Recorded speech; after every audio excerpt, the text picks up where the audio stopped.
the official podcast of FCS Fans Nation, with your hosts Kyler Neal, Matthew Frazee, and Lawrence Smith.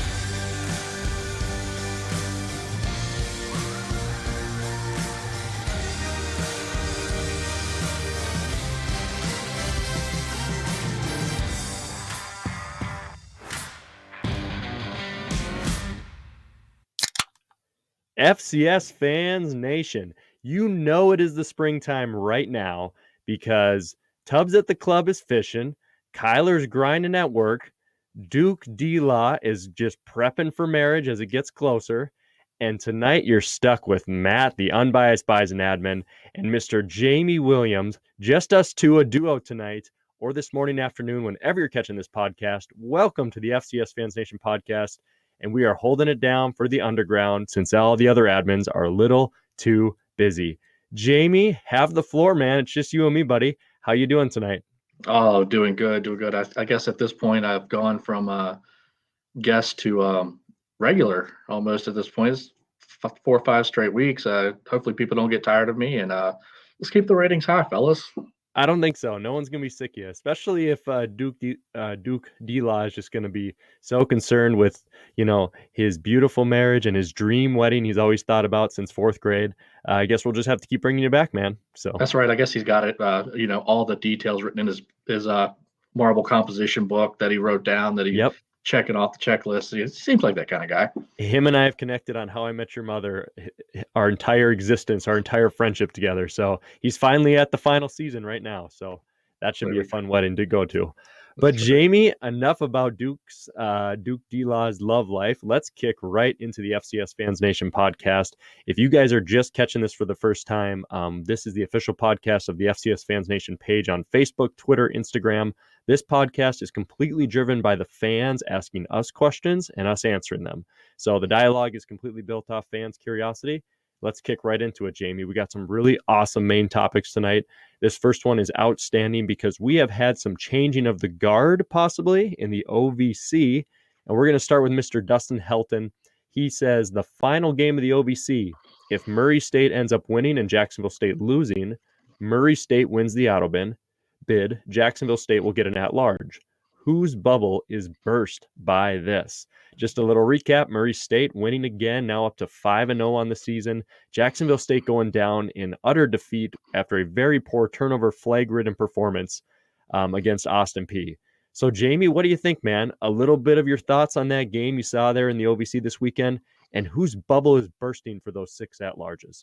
If Murray State beats Jacksonville State, I think we all agree that Jacksonville State's still going to get an at-large. So whose bubble is burst? It's probably potentially a 4th Missouri Valley team, a 3rd CAA team, a 3rd Big Sky team. Because you look around the Southland, I don't see a 3rd team getting in there, especially after Nicholls just curb stomp Incarnate Word, unfortunately. Now, talk to us in a few weeks if Incarnate Word does go and beat Sam Houston. You got 3 teams at 1 loss. Well, then maybe that's not the bubble that gets burst, but I'm thinking the Southland's at 2, so probably takes an extra bid off of one of the big 3 conferences that we talk about all the time. Totally spot on, man. I think the CAA and Missouri Valley, if that scenario plays out, Murray wins at the end. Jacksonville State's still going to get in.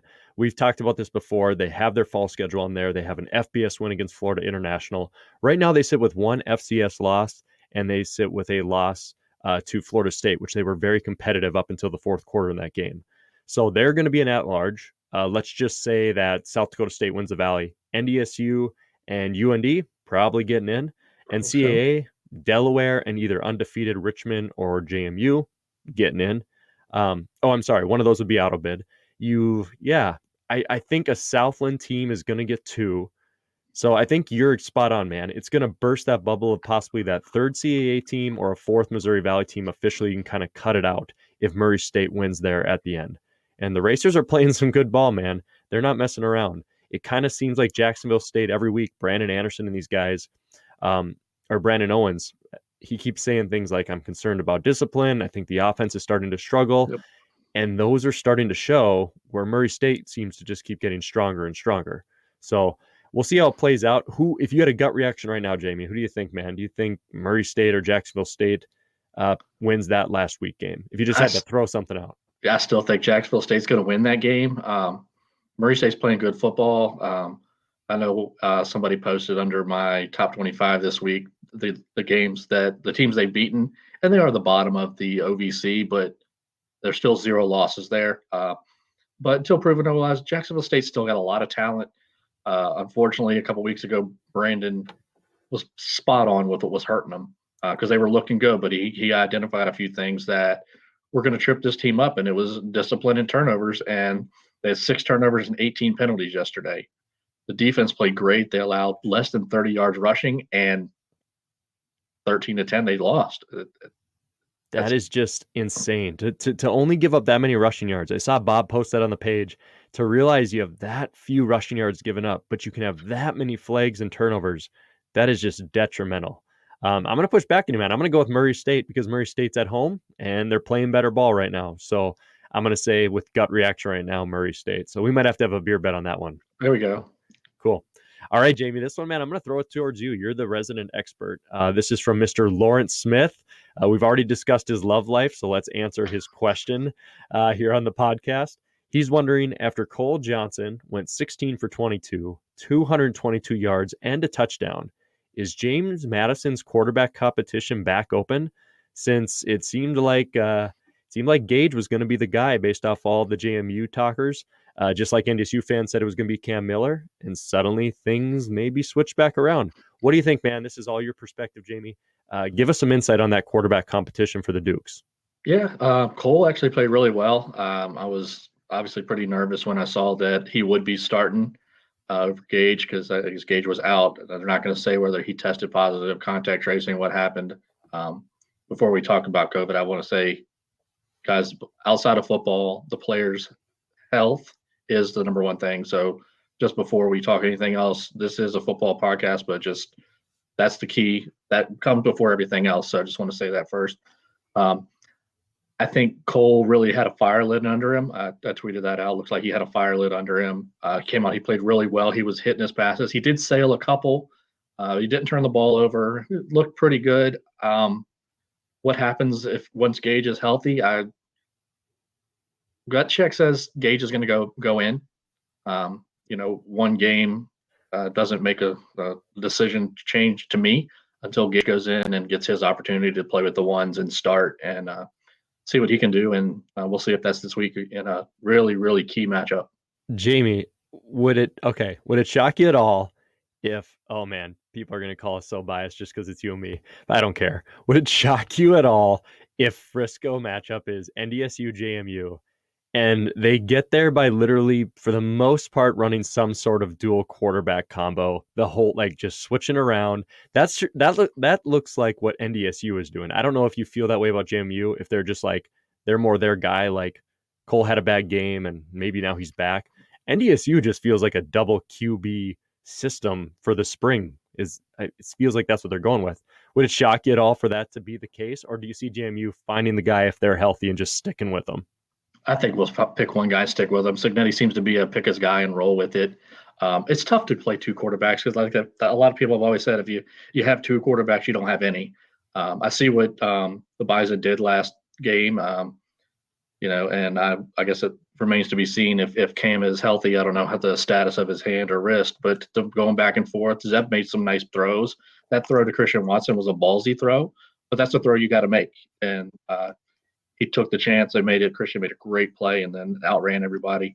So I can see the Bison kind of going back and forth just because it looked like they were not necessarily alternating series, but as the situation dictated. And I think Ince is a definite gunslinger, will make a different decision based off of what he sees right then. Whereas Signetti is more of that Nick Saban run with it, kind of keep the same flow. So that's kind of where I see the difference between those 2 teams. I like that. I like that perspective of the coaches being brought in there. That's a good take. But to answer the question, would I be surprised if those are the 2 teams in Frisco? Of course not. Yep. Because nope. They both play defense. There you go. Yep. And we're going to get onto that defense later on in the podcast. Got a great question from Shane from Nicholls. Moving on, my man. This is kind of two combos put together. Mr. Brandon Owens, great Cocky Nation podcast host and been on our show a few times. He says Jacksonville State is not playing well at all. That is all. And I know Brandon, he posted that on the question thing during like the third quarter of the game. So Brandon, we kind of hit that already. You're right. Jacksonville State, that game did not play overall. But to wrap it into Hall Jones' question, an awesome Duke fan of ours, he says, is the Ohio Valley Conference overrated or underrated? Jamie, I'd love to just speak on that right off the bat. I read that question, and I think it's exactly where it's been, at least the last half decade, right? You have one team that you believe is pretty dominant. Traditionally, it's been Jacksonville State. And there's always that second tier that I don't think anybody really predicts them to be in the playoffs. They're like, there's no way the OVC gets 2. And then they get 2. And then, magic can happen. Austin Peay last year, I think SEMO was the other team. And I think it's just the same conference it's been the last half decade. It's not a Power 3 conference. It's not going to shock the world. But if they get the right team, they could have a good playoff run. No different than Austin Peay last year or, Jacksonville State's had in the past. So you always have that one on top and then that one that kind of slips in. And honestly, I see Murray State right now being the top team as of right now. What do you think, man? Different perspective about the OVC? You feel worse about them? Better? Just like you said, the first thing that popped in my head when you read that question from Hall was the old Dennis Green soundbite from 6 or 7 years ago when he was the Cardinals coach. They are who we thought they are. Yeah, there you go. They're just a team that's conference that has a bunch of bottom feeders and that also has some teams that can jump up and beat somebody. And they've got another team with Jacksonville State that's playing well, which is Murray State. I do wonder what would have happened if Eastern Kentucky was playing. I felt like there was some talent with Eastern Kentucky that might have been able to pose a challenge, but I do think Jacksonville State has regressed. So we'll see. Do they find something? Because Zion Webb did not look good at all yesterday, and they never adjusted. So do they have some adjustments during the week throughout their final 2 games? Time will tell. Do you think we give an unfair narrative to the OVC and Jacksonville State for like a loss like that? Now, this is going to sound ridiculous to most Bison fans and Big 3 fans, but NDSU also got canned by SIU, got absolutely destroyed, right? I mean, they just got punched in the mouth the whole game. Most people will say, well, in 40 games, that's a trip up. But just this spring season, they did get punched in the mouth. Is Jacksonville State not allowed that? Are they not allowed one super terrible flaky game? Could they not just come back and, be just fine against Murray? What do you think? Well, I think that's the difference there real quick, because we've seen the Bison a couple weeks after that loss to Southern Illinois. We haven't seen how Jacksonville State's going to bounce back from this loss. If they come back, refocus, and win by 20 the next couple weeks, it's like, okay, it was a blip in the radar. It woke them up. They're still the best team in the OVC. Same thing we saw with North Dakota State. You saw how many people were picking North Dakota. Right. And the Bison went in there and just smacked them in the mouth on both sides of the ball in the trenches. And it's like, oh, okay, so maybe the Southern Illinois was just a blip. But the Bison have earned that benefit of the doubt. True. Nobody else in the FCS has earned that benefit of the doubt, even potentially my team, because, I mean, a lot of people give us crap because we played bad for a couple weeks. Well, we played pretty darn good last week, so let's see if that's going to continue. I think Jacksonville State, we got to see what they look like the next couple weeks. And if they look similar and they're still squeaking by and turning the ball over and being undisciplined, it's easy to see that they're going to go somewhere in the first round and get smacked again. And it will be interesting to see how it plays out. I mean, the committee really has a no-win scenario here. I mean, I'm kind of going away from Jacksonville State, but you put JSU in, you leave them out. There is no right or wrong answer. I was tweeting about that today. So good luck to the committee, no matter what happens with Murray State, Jacksonville State. Good luck on picking the second OVC team over the third Southland team or second Southland team, or who knows. It's going to be absolute chaos. So yeah, it's going to be tough for the committee, and I don't want their job. I think that's exactly what you said in your tweet. Do not want their job. How do you determine your seeds with 4 games, 6 games, 8 games, COVID here, COVID there? Yep. Prep your anger and disappointment now is what I said, because everybody's going to be mad about something, I guess, except the 1 seed. So, well, maybe they'll end up with somebody in their corner they'll hate. Who knows? That usually happens. All right, my man. This is a really good question from Ben Schlager. He asked, does any team outside of the top 10 to 12 matter for the playoffs? Personally, some automatic qualifiers will not be good as the at-larges. So we were kind of already transitioning into that question. I really like it a lot because you are going to have NEC teams and you're going to have Pioneer, and they're going to be in the playoffs. They're going to send an auto bid. And some of these at-larges you may think is more worthy, which is not really totally different from other years, but you just have way more at-larges to where you can at least kind of justify those auto bids. What do you think, man? Is it even worth discussing some of those auto bids like NECs, like even as remote contenders? Or Contender, no. Win a game, sure. I mean, Duquesne went into Towson a couple years ago in 2018 when the CAA was putrid in the playoffs, and they just dominated them. Outside of the top 12, no, we're not going to talk about any of those once we get into the semifinals. Right. Probably not going to talk about anybody outside the top 6. Yep. And San Diego has done it to Big Sky teams for years. They had those two NAU, I think they beat, Yeah. and then I think it was Cal Poly was the other one. They ultimately went to NDSU 2 years in a row and met their demise. But for a team like that, I mean, that's a big time win for them. Yep, to go in and exactly. upset a quote unquote Power 3 team. But So, I think that's about all you can expect for some of those one bid conference automatic qualifiers. I mean, Kennesaw, if they can surprise somebody with their offense, but with Tommy Bryan out for the year, maybe Monmouth's going to be the team that wins that if they can get their stuff together. right. Yeah, I think the hope to destroy the Power 3 that we keep quoting all the time, I think is Sam Houston. I've been on that hill forever. I think that's your one true hope in terms of, if you want to go into Star Wars terms, which I will proudly do, that's your new hope this year to try to take down and go to Frisco. I saw some bracketology stuff today that had Sam Houston as like the 2 seed in like a favorable corner. They could easily get to the semis, no problem. Then who knows what happens after that.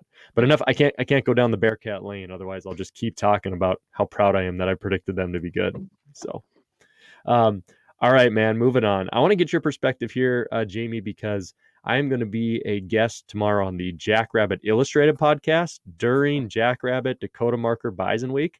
So I don't want to give away too much of my intel because I feel like I have some good points, and I want to be a good guest for that podcast. So I appreciate Brendan and the boys bringing me on. So I'm going to get your perspective with this question from Brian Thompson. First of all, let it be known, Brian on our page is a guy who bets a lot of tacos with other fans. Like he will say, "Hey, NDSU's going to win by 14. Bet me tacos." And he just wants everybody to know he's won a lot of tacos and he plans to keep doing it. So kudos to you, Brian. Enjoy Taco Bell, Taco John's. Jamie, taco place, man, fast food. Which one do you prefer the best? But fast food, we've got Taco Bell here, so that's about all I got. But hey, I had Taco Bell last week, so not don't too hate shabby. I'm with you, man. Taco Bell, I love it. All right, on to the actual football question. What does NDSU have to do to beat SDSU?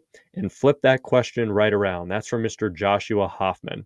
So that's the first part of the question. I'm just going to slide to you, Jamie. What do you think personally? You're outside looking in. South Dakota State, North Dakota State, they're going to meet on the field in the dome. What does each team have to do to be successful? Well, I would love to know if Pierre Strong is playing. I think that will make a difference in the game planning and the ability of the Jackrabbits offense, even though they did look pretty good against Southern Illinois without him. But stop the run. Force the quarterback to beat you on both sides of the ball. I think Gronowski's been pretty good, but the last couple of weeks he's kind of struggled. So stop the run. Whoever stops the run and forces that pass, tackles for loss, get them behind the sticks, 3rd and 8+. If you can do that moderately consistently, you got a better shot. And I think if it gets down to it, we know what Matt Ince will do in a sticky situation, 4th and 1, down in his own territory. He's not punting sometimes. I think Coach Stegelmeyer is going to have to do some gambling too. So you can't just play your normal game. You've got to do something different. You've got to do something to flip that momentum. And Matt Ince has always been the guy to do that. He did it with the fake field goal in Frisco, which that still ticks me off. But hey, great play design, great play call. You can't just play it straight down the middle. You got to have something in your bag of tricks. For sure. Yeah, I'll make you really mad, Jamie. They said that they watched the film and saw JMU overload the right side and virtually all year, and they said, "Hey, if we see it, just do it." So Hendricks made the call, but we're not going to go that line. We'll just end up getting all worked up here. That's right. Shameless plug and promotable plug because it's a great podcast. Listen to the Jackrabbit Illustrated podcast this week. because I will be on it, but it's also a great podcast to listen to weekly. And then you'll get all my takes for that question. So there you go. I'm gonna dangle a little cliffhanger out there for you. Leave them wanting more. Yeah, I would like to answer Brian Thompson's question, which kind of connects to Joshua's about that game, though. He gives us a hypothetical here. He says, I feel the game canceled this week with South Dakota hurts NDSU. If they win out, meaning NDSU, do you think at 7-1, or I'm sorry, I'm saying this all wrong. Do you think a 7-1 NDSU is just as impressive as an 8-1 NDSU to land the number 1 seed? Or do you think there's some leeway there to where they drop in the seeding? My opinion, Brian, is the team that wins the Missouri Valley, just because we've had the advantage of more ranked opponents within our conference schedule. Outside of maybe, I could see a Delaware sneaking in there. I think if you're one loss Missouri Valley for this spring season specifically, take away my unbiased tag, I think you're going to be the 1 seed or the 2 seed. I don't know if it's 1 or 2, but you're definitely a top 2 seed, in my opinion, if you win the Missouri Valley in this spring schedule. Jamie, could you see a Missouri Valley team with 1 loss between SDSU, UND, NDSU not being a top 2 seed in any scenario? No. UND I don't think is going to be a top 2 seed. I do think the winner of the marker is going to be a top 2 seed. And the committee has shown that they will reward that, playing tougher competition, even if it's a 0 loss to a 1 loss team. 2016, I bring that up so much, not only because we did win the championship that year, but Sam Houston State was number 1 in the polls all year, unbeaten. They got the 5 seed.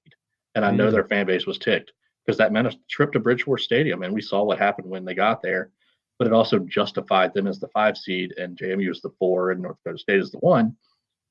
Because who you play and how you play matters to the committee. They don't care about the stats perform top 25 we vote in as far as how they're setting the field. They're setting it based on resume, and the winner of the Dakota marker has a win over, 3 ranked teams at least, without looking at the resumes off the hand. At least 3. It kind of for NDSU to win, UND, they can't really win either way. If we're just talking about UND here, I'm going down a rabbit hole, pun intended. But if NDSU wins, they will have had the head-to-head matchup against UND, in which case they're going to give NDSU the edge. Plus, NDSU will have more wins with another game cancellation here happening for UND, which we just found out with Missouri State. So you're going to have a better record head-to-head. If NDSU wins, they're easily a top 2 seed. Let's say South Dakota State wins. Okay, so South Dakota State has defeated NDSU. They have defeated SIU by a substantial amount. At the time, was a good quality win. Their only loss is to UND. Well, SDSU is going to have, I think they'll have 1 more game played because of these cancellations. Mm-hmm. So I'm with you, Jamie. I could see like a second Missouri Valley team maybe being the 4 seed if enough chaos happens. But personally, right now, I see seeding wise, to answer Brian's question, Missouri Valley team top 2. And right now, how I see it playing out, Sam Houston's going to be a seed. A 1-loss Valley team is going to be a seed. And I think James Madison and Weber went out, and I think those are easy picks for the committees to make seeds. Unless Delaware, if Delaware 100% could be justified over a seed over Weber State or James Madison. Agree or disagree, Jamie? Yeah, I mean, I think you're spot on. Weber State's been taken to the limit a couple times themselves. Obviously, higher quality opponent than what James Madison's played, but they did beat a good UC Davis team by 5 late, and you can't get any later than what they won this past week. I guess nobody saw what Kyler Murray and DeAndre Hopkins did against the Bills, and the Bills didn't knock the ball down. Neither did Northern Arizona. I honestly couldn't believe that happened. I saw Northern Arizona score, went to take a shower, came back and saw that Weber had won the game. So I gave up on Weber. Sorry, guys. Sorry, Chappie and the boys for Weber State Weekly, but gave up on you. But hey, whoever makes a play, I think. Right. Just to kind of transition that to another point, I think we need to reward teams for their wins and reward for good wins rather than try to knock people down for how they won. Weber State, as an example, they won that game. Right. They stuck to it. They won that game. We shouldn't punish them for a close win against a lesser team. It's a different season. Everything's different. And I know I'll be called a homer for that take, but maybe I am. But, reward teams for the good wins. rather than knock teams for bad wins. Like, I would like to reward Delaware for their great wins. They just keep smacking people. Right. So this is why I like you as a Stats Top 25 voter, Jamie. Andy releases a poll every week. Follow at JDWilliams23 on Twitter so you can check that out. Awesome. All right, my man. Rolling with the questions. We're loving it. Bruce Edmiston, an awesome Jacksonville State Gamecocks fan. He wants to know if Eastern Washington and Sam Houston meet in the playoffs, can the two teams score a combined 150 points? What do you think, Jamie? Do you think Sam Houston is all offense, no defense, similar to Eastern? Or do you think we could see a sliver of defense show up if that matchup were to happen in this hypothetical? As soon as you think the game's going to be 60 to 56, it's probably going to be 20 to 16. I think those teams will score and they'll go up and down the field. I think you've got right now the two top competitors for the Walter Payton Award. Quarterback's named Eric. I guess that's the qualifications for Payton this year. That's a minimum. You have to at least have the name Eric. That's minimum. Right. But 150 points, obviously, I know he's being facetious. That game could get close to potentially 100, but I would think they played to the 40s. I think Sam might have a little bit better defense, but Eastern's defense hasn't looked that bad. If you really look at what they've done, that they're coming on at the right time. If they win out, they're getting in for sure. And so I'll go down the a little road of history. Man, I'm getting mumbled tonight. I swear I'm only drinking cherry Coke. I'll take you down history road there, Bruce. 45-42 would be the final score if Sam Houston played Eastern. And the first half will be dominated by Sam Houston, 35-0. And then Eastern will come all the way back, only to lose by 3, 45-42. I am referring to 2012. That's exactly how that game played out. Sam Houston was up 35-0 at halftime. And I believe the quarterback change was made to Vernon Adams at the time. I think they were running dual quarterback. Correct me if I'm wrong, Kyler, on the page. And then Vernon Adams went crazy, and the final score is 45-42. So there you go. Not 150 points, but you'll see just under 100. Am I wrong there, Jamie, or is that going to be the exact play out? No, I can see that happening. And maybe it happens the other way, and Eastern gets the revenge this time. There you go. That I still look at that box score some days, and I'm just like, I cannot believe this was a thing that happened. So it's almost like 28-3 style with the Patriots and the Falcons there. So, all right, my man. Is Missouri State a playoff team as of right now? Peter Mooney, outstanding gentleman we met down there in Frisco, Duke fan. What do you think? Missouri State, a playoff team? I think the easy answer may be the answer was probably no anyways, but we just found out their next game was canceled against UND. Peter had already posted this question prior to that news dropping. So with them not getting the UND game, they probably have no shot at it because they also played in the fall. So their record technically right now is 4-4, I believe. And they would have needed that UND win, right? 100%, Jamie, or could they go without it? No, they needed the UND game. And unfortunately for them, the last game of the season that they would have had, Illinois State. So they've lost 2 games now. And their only other opponent is Youngstown State, 5-4. Not going to do it, unfortunately. Nice season, Missouri State.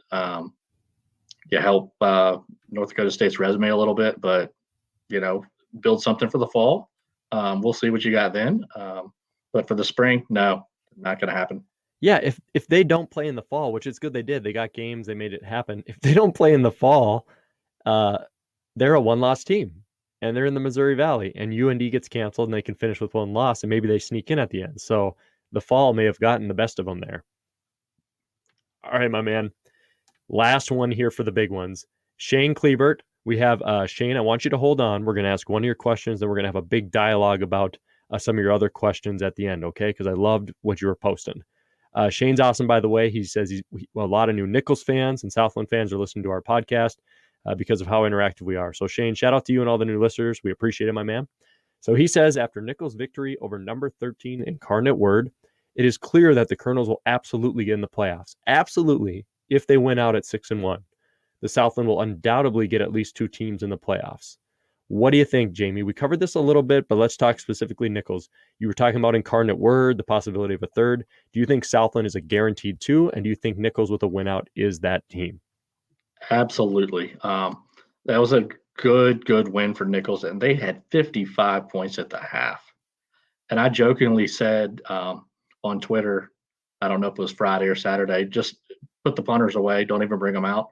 And Nicholls took it to heart because I don't think they used their punter. Maybe in the fourth quarter, but 75-45 offensive explosion. There's Bruce's near 250 points there. Yep. Nicholls got steamrolled by Sam, and then they steamrolled the other competitive team in the Southland. So yeah, if they went out, it's definitely them. Unfortunately, I don't think Southeastern Louisiana has got enough steam to bounce back and get in there, even with a win out, because I think they probably have 2 losses. Yeah, they'll be done now, and losing to Incarnate Word, I think, was kind of the nail in the coffin for them. Only winning by 3 to Northwestern State was tough. Yeah. I was going to bring up that point, and of course, great guy like yourself, you thought of it. C-Law is going to be their one hump to get over at the end, but the way C-Law is trending and Nicholls isn't, even if it goes into shootout mode, I don't think C-Law is going to keep up at this point in the spring. No. Perfect. So we're going to dive a little bit more into Nicholls, but yeah, I think the Southland is definitely a 2-bid conference at this point because more teams are going to continue to trip up. So you should be seeing some playoff football, Shane. We saw the Colonels come up to North Dakota State last year. Really good competitive game. That was a fun team.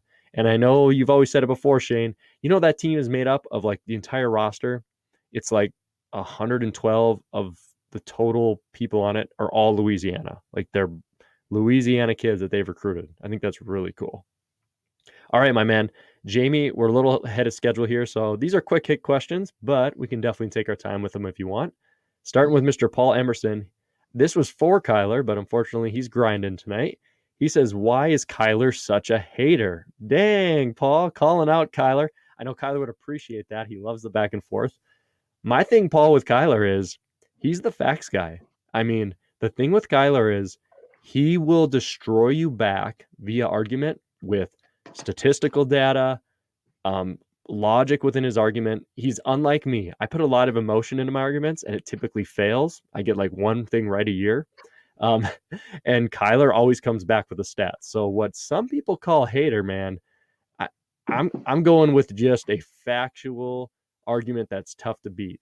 What do you think, Jamie? Is Kyler a hater? And if so, who do you think he hates the most? Well, no, I don't necessarily think he's a hater. I just think some people can't handle the truth, and that's he, like you said, he comes with the facts. I try to come with the facts too. So that's kind of why Kyle and I'll get along, even though we don't agree on everything. It might look like it on the page, but if you saw our Facebook Messenger chats back and forth, we've disagreed plenty of times. For sure. Obviously, in a nice way, of course. Who does he hate the most? Right now, I think it's Idaho. Oh yeah, I think Idaho's it's definitely the Montanas because just that Eastern Washington Montana thing. He gives them their due, but yeah, well, Montana's not playing, so he had to pick on somebody, and besides, you got Chris as an admin, so he's got to develop some hatred there. Either them or whoever Kelsey tells him to hate. I'm not sure, and that could be his wife Kelsey or Kelsey. Yeah, you got Eastern Washington wife Kelsey, one of our hands down best admin, our Mama Bear, and then you have 100% his wife Kelsey as well. So whoever the Kelseys say, that's who he's going to hate. That's right. Right. He's nothing if not a pleaser. Yep.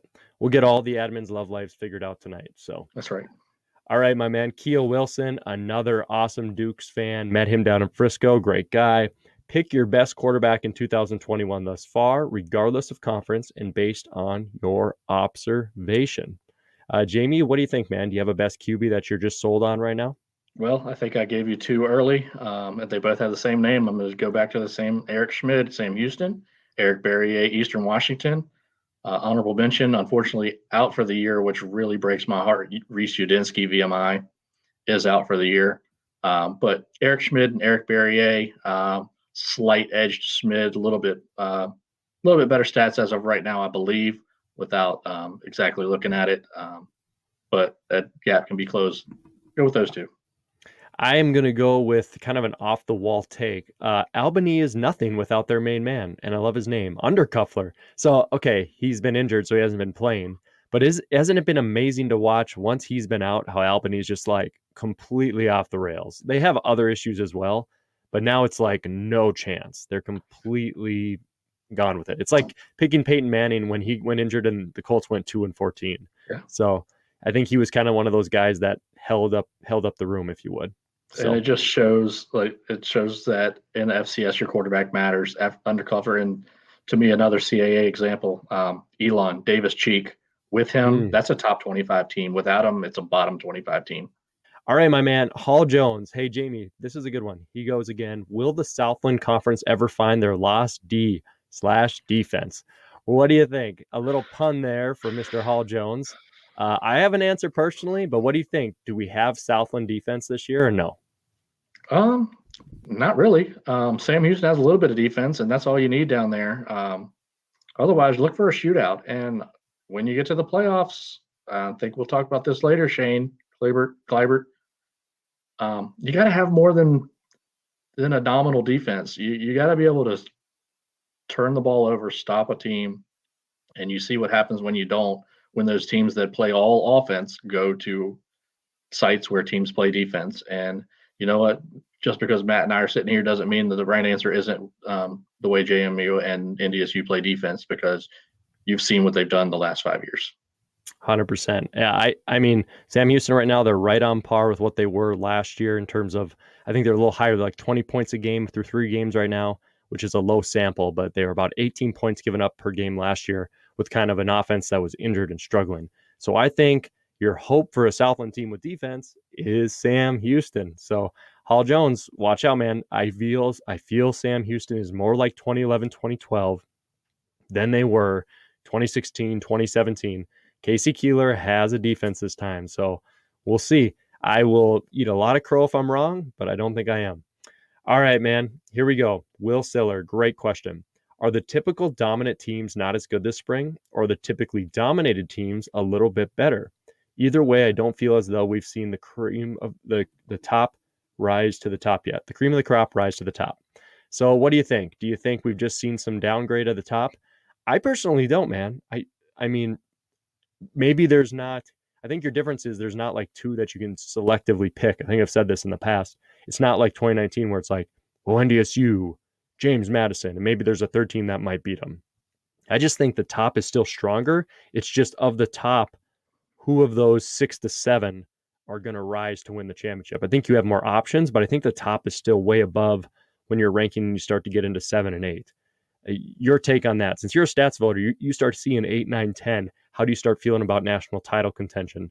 Yeah, I think Joel Mayer actually asked me this quite a bit. Where do I see my tiers when I put my top 25 out? And I will tell you, my first tier is Sam Houston, Weber State, James Madison, South Dakota State, North Dakota State. Those are your first tier. Those are the teams you're going to expect to be there.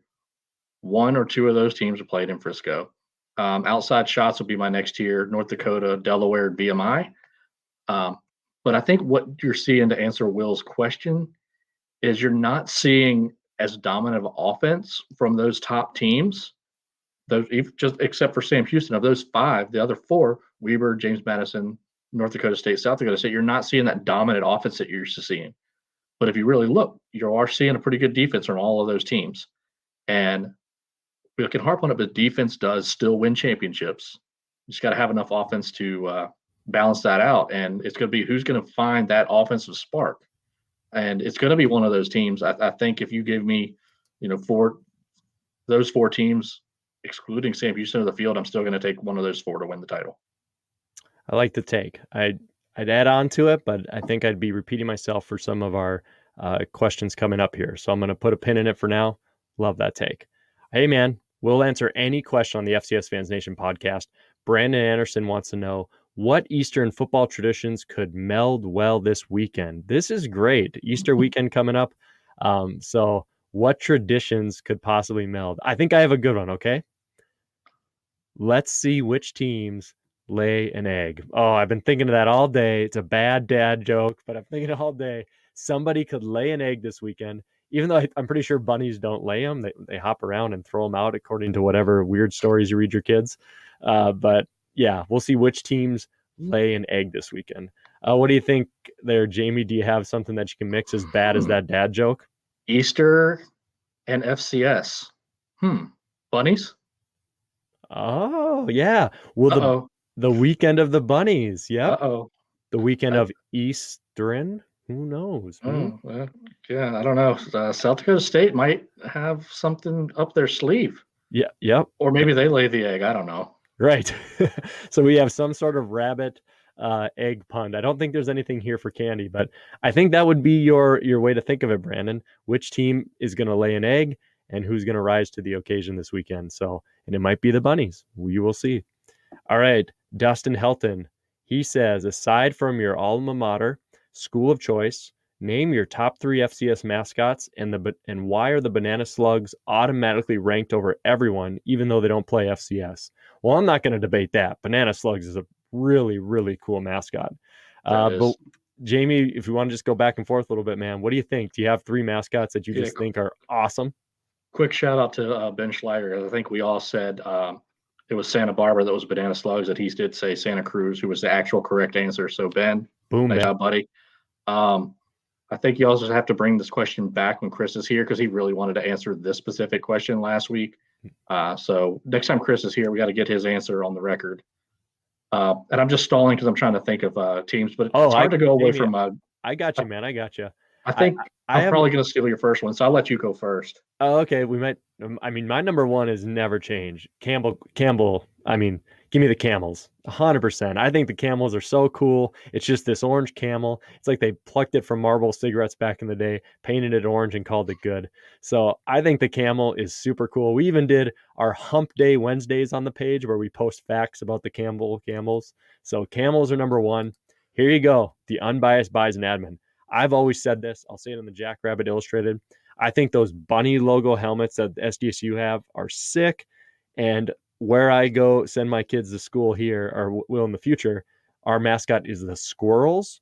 So the squirrel mascot looks pretty cool. So relating those things, squirrels, rabbits, I like the Jackrabbits, man. I think the Jackrabbits is a cool logo because they make it look intimidating when the real animal is not.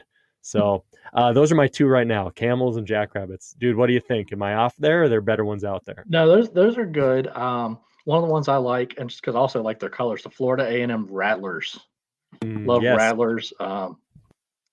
It's just the green and the orange. I just think it looks awesome. Marching 100, awesome band. Dude, Jamie, I have to interject. I think you're so right. Lawrence takes the opposite take on this. He thinks those are the ugliest uniforms in the FCS. He posted every year on my teen series. No way. It's like the U of Miami. I think those are sick. That is a really good pick. I hate the animal. Snakes. They have like a statue outside their stadium, which I would cry like, oh my goodness, I can never stare at that thing in real life. But you're right. The colors are sick. Yeah, exactly. Great Danes is a cool name. It's the only team with that name. So Great Danes, that I like that.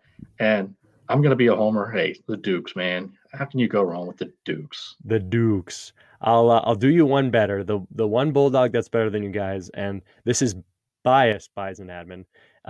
Western Illinois, the Leathernecks, as a proud Marine from 2008 to 2012.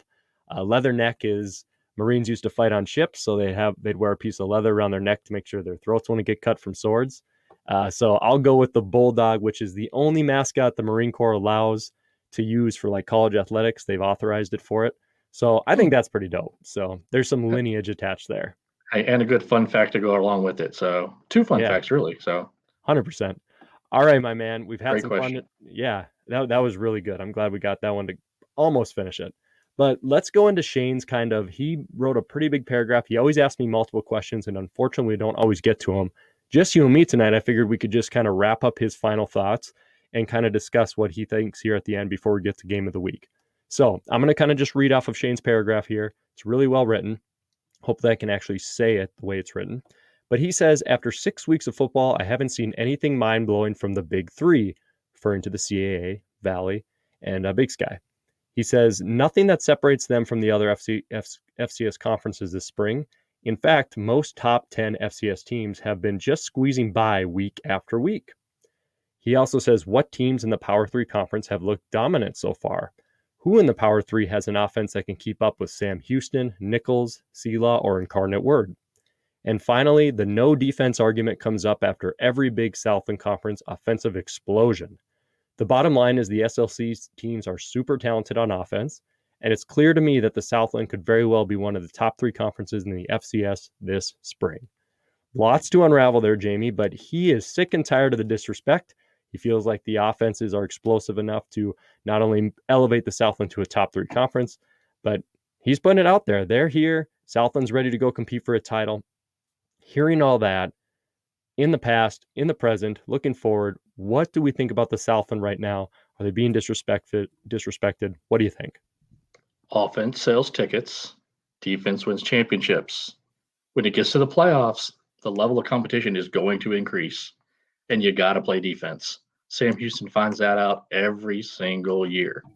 Nicholls found it out. They had a really strong offense, decent defense. North Dakota State sent them packing. Sam Houston, just name the team that sent them packing. You can score all the points you want in the regular season. When you get to the playoffs, the defense and the intensity, it picks up. Can a Southland team win? Yeah, one of them can. It's Sam, because they've got some defense. Nicholls and Sam can score with anybody. And when you get 2 offensive-minded teams to play, sure, you can go back and forth and score. But when one of those teams plays better defense, they're going to force a turnover. They're going to stop you in one facet of the game and take away what you do best. And you're going to have to adapt. And I haven't seen that from the track meets that the Southland has, that they're going to be able to adapt and play a knockdown, drag-out game. And sure, maybe they will outscore some teams, but you will get tripped up. Similar to the triple option, is the complete opposite end of the spectrum. Kennesaw State always just dominates. Well, then you get enough film on them, you get a stronger defense, and they can't throw the ball, so you force that to happen, and they're not going to win. So you got to be able to adapt and play better defense. So no, the Southland is not going to be in competition with those big 3. They're the 4th conference right now. They've got good teams. I expect more in the fall as well. I don't think they're going away, but I'll take a big 3 team, even if they haven't shown the best offensively yet. But if you want to know which big 3 team has the offense right now, it's Eastern Washington. They've shown offense each week. They're scoring a ton of points. And you can't count out any of those teams that have been there perennially because they play defense. Yeah, it's kind of to bounce off your points a little bit. You look at the FBS and it's almost a good example. I mean, you look at the Oklahomas of the world, the Oregons in the past when they've gotten there. They've had great years. They may have won that first round playoff game. I don't think Oklahoma, I don't know if they ever have, but just explosive Big 12 offense, previously Pac-12, and then you just run into that more balanced team.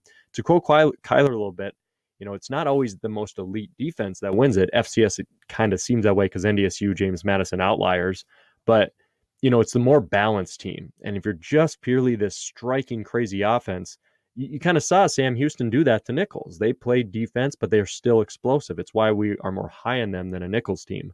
So I'm just not convinced that Southland teams with just pure offense are going to just blitzkrieg all the way through the entire time. Shane, for a little context on the Big 3, the reason that that's been dubbed, and I think our page is kind of responsible for it, and I'm not even joking about that. We've brought it up for 6-7 years. This is the anniversary, 2021, since 2011. No, 2010 as well. That was Eastern and Delaware. And even 2009, was that Richmond Nova? We can go Nova won in 09, Richmond in 08. Then you had the 3 for. Yep. Then you got those App State kicking in there. So but the one, go ahead, Matt. Sorry. Oh yeah, no worries. You're over a decade plus of the only teams representing so Big Sky, CA, and Missouri Valley. That's the Big 3. They've been in every championship against each other, except for Sam Houston 2011 and 12. Shout out to them, great teams. And Jacksonville State made it in 2015. And that's it. I mean, that isn't that crazy to think about? Like those 3 conferences outside of 3 outliers, I mean, they've completely taken the championship final matchup. Isn't that, I mean, that's crazy. Yeah. And if you really want to think back through it, you want to take the Big Sky, the Missouri Valley / Gateway, and the CAA / Atlantic 10, at least one finalist has been from one of those 3 conferences every single year since 1991. Jeez. That's so Crazy. You had the Montana and Youngstown State dominance through the 90s. I know the Southern Conference was a beast with Georgia Southern and Appalachian State, but they were still playing one of those other teams from those conferences all the way back through 1990, I believe. True. Yeah, taking the winners out of it. That's the big thing is, Yep. whoever won it was the best team, but in terms of matchups.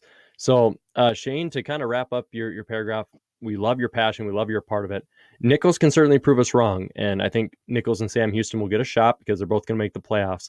I just have more faith in the balance of Sam Houston winning because they bring both sides of the ball. They bring both perspectives. So, awesome. Jamie, we crushed it tonight, man. No problems right here. I think everybody will enjoy this pod. But before we kind of sign off, a game of the week. I don't need to be unbiased. Everybody's going to know about this. It is going to be number 4 South Dakota State at number 2 North Dakota State. As long as COVID protocols don't prevent it, as things continue to get, pretty sketchy for the FCS. So, Jamie, I'll let you roll with it. I will not be giving my prediction. I'm going to say it on the Jackrabbit Illustrated podcast tomorrow. Make sure you catch and subscribe to the Jackrabbit Illustrated podcast with Brendan and the crew. It's a great pod.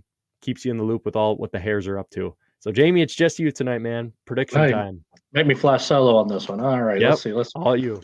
Well, I think we're going to see a defensive battle. I think we're going to see both teams want to really run the ball. So who's going to be able to establish the run? I think both teams are hurting at the running back position. I don't know who's playing quarterback for North Dakota State. Any intel there? Is it Zeb? Is Cam okay? Nothing. Matt Entz is, Tight-lipped like last time. He gives one-word answers when those questions come up. He's like, I don't know. I think the only team consistently that can play with North Dakota State in the Missouri Valley has been South Dakota State. I think they're getting a little bit better quarterback play. So I think the Jackrabbits will take the marker back 23-20. It's going to be a close game. And then if North Dakota State wins, let's go back and edit this and say that North Dakota State is going to win 23-20. But no, I'll take the Jackrabbits this week. We'll see if my curse comes back or if I'm right. Hey, it's Easter weekend, so the bunnies, give them a hookup.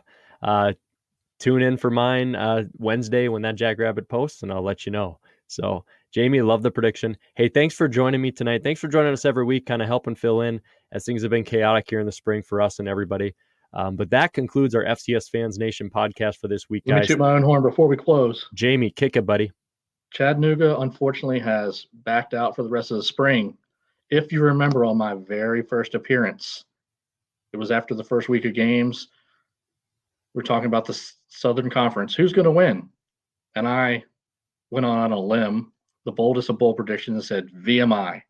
Well, with one more win over either East Tennessee State or the Citadel, VMI will be your Southern Conference champion. You're welcome, folks. Yeah, boom. This is why we keep them around because, I'm only getting one prediction right a year, Sam Houston, and Jamie's out here correcting the rest of the errors. Hey. You're the man, dude. We'll keep it rolling, guys, though. We'll be back next week as always. Make sure you hit that like and subscribe button. Give us a rating. Doesn't care if it's 1 star, 5 stars. Just fun to see. Make sure you join the FCS Fans Nation Facebook page, Twitter page, Instagram page, so you can be part of these discussions. Best page on the internet, best place on the internet for real-time game discussions, playoff bracket challenges, good fan interaction. It's a great thing to be a part of a good FCS fans community. Jamie, we're signing off for tonight. I'm excited for Easter weekend. I hope you and your family stay safe. Everybody else out there as well. Continue to do what we got to do so we can get life back to normal, and we will catch you next week on the pod. Enjoy the drinks. Folks. See you, Jamie. See you guys. Boom. Boom.